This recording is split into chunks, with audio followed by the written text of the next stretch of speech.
বর্ডারে আমাদের লোক মারে, বিজিবি ফ্ল্যাগ মিটিং করতে বাধ্য হয়। পিঠ দেখাবেন না, এনাফ ইজ এনাফ। বাংলাদেশের সীমান্তরক্ষী বাহিনীর সাথে ভারতের সীমান্তরক্ষী বাহিনীর সবসময় যুদ্ধ লেগেই থাকে। বিশেষ आज हमारे पास वीडियो है बांग्लादेशी मीडिया की तरफ से और कहा जा रहा है कि बॉर्डर पे हालात बहुत ज्यादा खराब है। इंडिया और बांग्लादेश के बॉर्डर पे पिछले 2 हफ्ते से काफी लड़ाइयां हो रही है। अभी बांग्लादेशी मीडिया का कहना है कि इंडियन बीएसएफ या बांग्लादेश की बीजेपी बॉर्डर गार्ड की अगर बीच में लड़ाई हो जाती है बॉर्डर पे, तो कौन जीतेगा, कौन सी आर्मी ज्यादा ताकतवर है इस टाइम पे बॉर्डर पे। और अगर इन दोनों के बीच में बॉर्डर पे लड़ाई होती है तो बीजेपी जीतेगी या बीएसएफ जीतेगी। आज की वीडियो को देखेंगे, फिर आपके साथ इसके बारे में बात करते हैं। বর্ডারে আমাদের লোক মারে, বিজিবি ফ্ল্যাগ মিটিং করতে বাধ্য হয়। পিঠ দেখাবেন না, এনাফ ইজ এনাফ।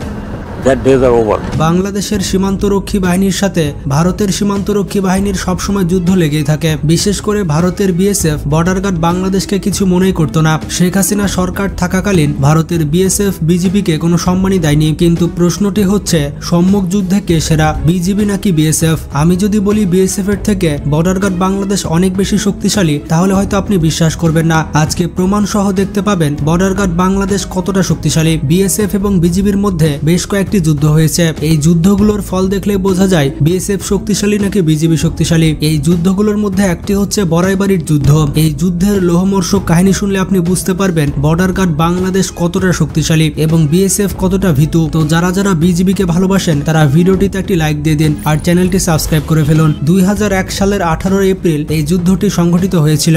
এই সময় কুড়িগ্রামের বড়াইবাড়ি সীমান্ত দিয়ে রাতের আধারে বাংলাদেশে ঢুকে পড়ল ভারতের সীমান্তরক্ষী বাহিনী বিএসএফ। এই দলটির ভয়ানক উদ্দেশ্য ছিল, কয়েকদিন ধরে উত্তেজনা চলছে সীমান্তে। এই ছোট লোক বাংলাদেশিদের একটি শিক্ষা না দিলে নয়। পিচ্ছি একটি দেশ হয়ে তারা আবার চোখ রাঙায় কোন সাহসে? বাংলাদেশের এই চোখটা গেলে দিতে হবে, পুড়িয়ে দিতে হবে বাংলাদেশের ঘরবাড়ি, ফেলতে হবে শত শত লাশ, রাতের আধারে জায়গাটিকে শ্মশান বানাতে হবে। কিন্তু বিএসএফ সেনাদের জানা ছিল না কি ভয়ানক পরিণতি অপেক্ষা করছে তাদের জন্য। তারা পরিণতি জানলে কখনোই বাংলাদেশের মধ্যে পা বাড়ানোর সাহস করত না। এই ঘটনাটি ঘটেছিল আজ থেকে প্রায় 23 বছর আগে। কুড়িগ্রামের রৌমারিতে মুখোমুখি যুদ্ধ হয়েছিল বিএসএফ এবং বিজিবির মধ্যে। বিনা উস্কানিতে ভারতীয় সীমান্তরক্ষী বাহিনীরা বাংলাদেশে ঢুকে আক্রমণ করেছিল আর তার সঠিক জবাব দিয়েছিল বিডিআর। 300 জন বিএসএফ কে রুখে দিয়েছিল মাত্র 11 জন সাহসী বিজিবির সৈনিক। আর বিজিবিকে সাহায্য করেছিল স্থানীয় এলাকাবাসী। অফিসার সহ মোট 16 জন সেনার লাশ ফেলে সেদিন ভারতে লেজ গুটিয়ে পালিয়েছিল বিএসএফ। রচিত হয়েছিল বিডিআর এর বীরত্বে গাথা ইতিহাস।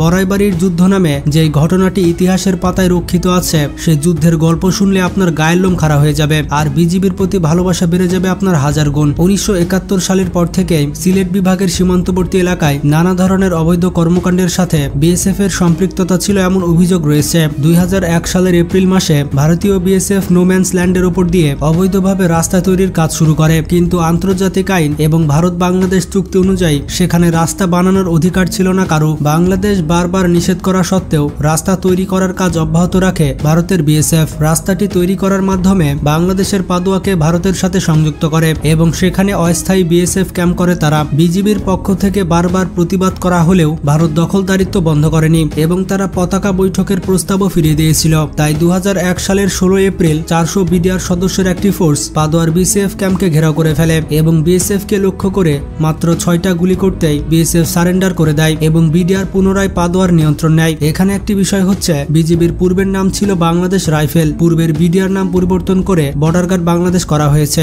এই ঘটনার পর বিডিআর এর সাথে পতাকা সাক্ষাৎ করতে আগ্রহী হয় বিএসএফ। কিন্তু ডাউকিতে পতাকা বৈঠক চলাকালীন বিশ্বাসঘাতকতা করে পাদুয়া থেকে 80 কিলোমিটার দূরে বড়াইবাড়ি গ্রামে অনেক বিএসএফ ঢুকে পড়ে। তাদের কাছে ছিল ভারী অস্ত্রশস্ত্র। এমনিও বড়াইবাড়ি গ্রামের মাইনকাচর এলাকায় সীমান্তে ঘেঁষা 226 একর জমি নিয়ে ভারতের সাথে দীর্ঘদিনের বিরোধ ছিল বাংলাদেশের। বেশ কয়েকবার এই জায়গাটিকে ভারত নিজেদের বলে দাবি করেছে। তাই পাদুয়াতে বিডিআর এর কাছে বাধা পেয়ে বিএসএফ চিন্তা করেছিল এই জায়গাটি দখল করার। ঘটনার সময় ভারতের মাইনকাচর সীমান্তে এপারে বিডিআর ক্যাম্পে ডিউটিতে ছিলেন মাত্র 11 জন বিডিআর সৈনিক। তারা ছিলেন লাইফ সুবেদার আব্দুল্লাহ, হাবিলদার নজরুল ইসলাম, ল্যান্স নায়ক ফজলুল হক, ল্যান্স নায়ক ওয়াহিদুজ্জামান, সিপাহী মোয়াজ্জেম হোসেন, ইদ্রিস আলী আব্দুল হামিদ, লিটন মিয়া বদরুজ্জামান, নায়ক জালালউদ্দিন মিয়া এবং সিফাই ইসাক এই 11 জনের মধ্যে রাতের বেলায় 4 জন পাহারা দিচ্ছিল। ভোর 4টার দিকে গ্রামের এক তরুণ বিডিআর ক্যাম্পে খবর নিয়ে আসে ভারতীয় সীমান্তে কাঁটাতারের বেড়া অতিক্রম করে শত শত বিএসএফ সদস্য বাংলাদেশে ঢুকে পড়েছে। এটি শোনা মাত্র হাবিলদার নজরুল ইসলাম বাকি সৈনিকদের অস্ত্রশস্ত্র নিয়ে রেডি হতে বলেন। ভোর 5টার দিকে প্রায় 300 বিএসএফ পশ্চিম এবং দক্ষিণ দিয়ে ঘিরে ফেলে বড়াইবাড়ি বিডিআর ক্যাম্প। পূর্ব আকাশে তখনও সূর্য ওঠেনি। হাবিলদার নজরুল ইসলাম সৈনিকদের নির্দেশ দিলেন মেশিন গান দিয়ে ফায়ার করতে। কিছুক্ষণ পর বিএসএফও গুলি চালাতে থাকে এবং শুরু হয় মহাযুদ্ধ। বিএসএফ গুলি করতে করতে বিডিআর ক্যাম্পের দিকে এগোতে থাকে আর বিজিবি 4টি বাংকার থেকে তাদের উপরে মেশিন গান চালাতে থাকে। বিডিআর এর কাছ থেকে এইরকম জবাব আসতে পারে তা কল্পনাও করেছিল না বিএসএফ সৈনিকরা। তাই তারা কিছুক্ষণের জন্য থমকে গেছিল এবং একটু পর আবার গুলি করা শুরু করলো। বিএসএফ এর গুলিতে ল্যান্স নায়ক ওয়াহিদুজ্জামান বীরের মতো যুদ্ধ করতে করতে শহীদ হন। সহযোদ্ধার মৃত্যু হওয়ার কারণে বিডিআর সৈনিকদের মধ্যে আগুন জ্বলে গেল। তারা চিন্তা করলো প্রাণ গেলে যাক, তবু বাংলাদেশের একটি ধুলিকণাও তাদের হাতে পড়তে দিবে না। 10 জন বিডিআর জীবন বাজি রেখে বিএসএফ এর সাথে লড়তে শুরু করে। একবার চিন্তা করুন, মাত্র 10 জন বিডিআর ভারতের 200 থেকে 300 বিএসএফ এর সাথে যুদ্ধ করছে। এটি কোনো দুঃস্বপ্নের থেকে কম কিছু নয়। বিডিআর এর গুলির তীব্রতায় বেসামাল হয়ে যায় বিএসএফ। তারা বুঝতে পারে অবস্থা বেগতিক হয়ে গিয়েছে,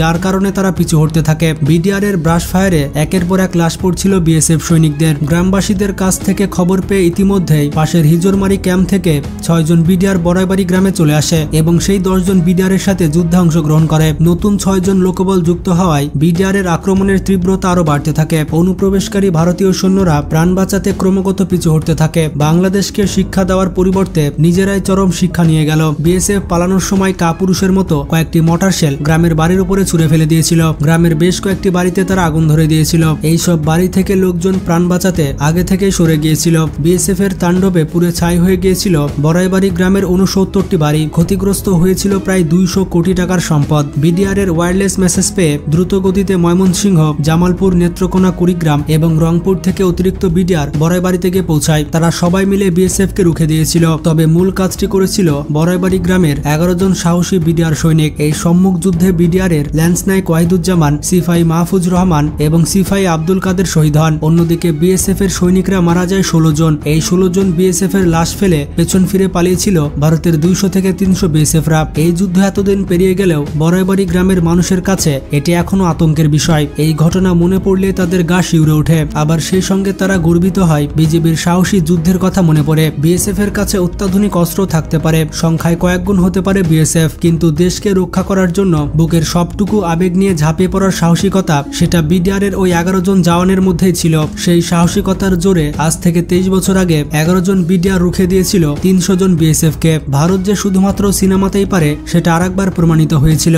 বাংলাদেশের সৈনিকরা কথাই নয়, কাজে বিশ্বাস করে। বর্তমানে শেখ হাসিনা সরকার পরিবর্তন হওয়ার পরে বিডিআর বা বিজিবি আবারও উঠে দাঁড়িয়েছে। বিএসএফ কে কড়া জবাব দিচ্ছে বিজিবি। তো এতক্ষণে আপনারা বুঝতে পেরেছেন বিজিবি কতটা শক্তিশালী এবং তাদের বুকে কত সাহস রয়েছে। ভারতের বিএসএফ কে যেভাবে হারিয়েছিল বিজিবি, একইভাবে হারিয়েছিল মিয়ানমারের সীমান্ত রক্ষা বাহিনীকে। এই বিষয়ে অন্য কোনো দিন গল্প করা যাবে। আজকের ভিডিওটি ভালো লাগলে বন্ধু বান্ধব এবং আত্মীয় স্বজনদের বেশি বেশি শেয়ার করতে পারেন। তো ভালো থাকবেন, নিজের খেয়াল রাখবেন, টেক केयर। तो आप लोगों ने वीडियो देखी होगी। इस टाइम पे बांग्लादेशी मीडिया का कहना है कि बॉर्डर पे हालात काफी ज्यादा खराब है और अगर इन दोनों ममालिकों के बीच में लड़ाई हो जाती है तो कौन जीतेगा। देखिए इसमें मुख्तलिफ कंडीशन है। अब अगर हम बांग्लादेशी आर्मी की पावर को देखते हैं तो वो तकरीबन आप समझ ले कि 38-37 पे है, लेकिन अगर हम इंडियन आर्मी की पावर को देखते हैं तो वो 5-6 बनती है। तो वो आर्मी ताकतवर तो इंडिया की है, लेकिन बांग्लादेश के अंदर इस टाइम पे इतने पावरफुल हथियार आ चुके हैं, इतने पावरफुल ड्रोन आ चुके हैं कि बांग्लादेश इंडिया का मुंह तोड़ जवाब दे सकती है। और सबसे मेन चीज होती है आर्मी का साथ देने के लिए आवाम। लेकिन अगर इस टाइम पे आप देखोगे ना तो बांग्लादेश में प्रोटेस्टर आए, आवाम निकली, स्टूडेंट आई। यही ताकत अगर आर्मी के साथ मिल जाए तो मुझे नहीं लगता कि इंडियन आर्मी कुछ कर पाएगी। और पहले तो ये होता ना कि शेख हसीना बांग्लादेश में थी तो शेख हसीना की वजह से बांग्लादेश इंडिया के खिलाफ कुछ नहीं बोलता था। अब तो शेख हसीना भी नहीं है। डॉक्टर मोहम्मद यूनुस ने पहले ही दिन पे वार्निंग दी थी इंडिया को, अगर इंडिया कुछ करेगा तो हम जवाब देंगे और हम ऐसा जवाब देंगे कि आपकी सोच है। तो इसी वजह से आप लोग देख सकते हैं कि भाई इंडिया और बांग्लादेश के बीच में हमें लड़ाई देखने को मिल सकती है। लेकिन जीतेगा कौन? जीतेगा भाई देखिए, पहली बात तो ये तो हम चाहेंगे कि भाई इनकी दोनों ममालिकों के बीच में लड़ाई ना हो। अगर हो भी जाती है तो बांग्लादेश अपना रिस्पॉन्सिबल होगा, इंडिया अपना रिस्पॉन्सिबल होगा। लेकिन देखिए इंडिया के पास ज्यादा पावर है, इस बात को हम तो मानते हैं। मुझे जहां तक लग रहा है कि इंडिया जीतेगा वो इसीलिए जीतेगा क्योंकि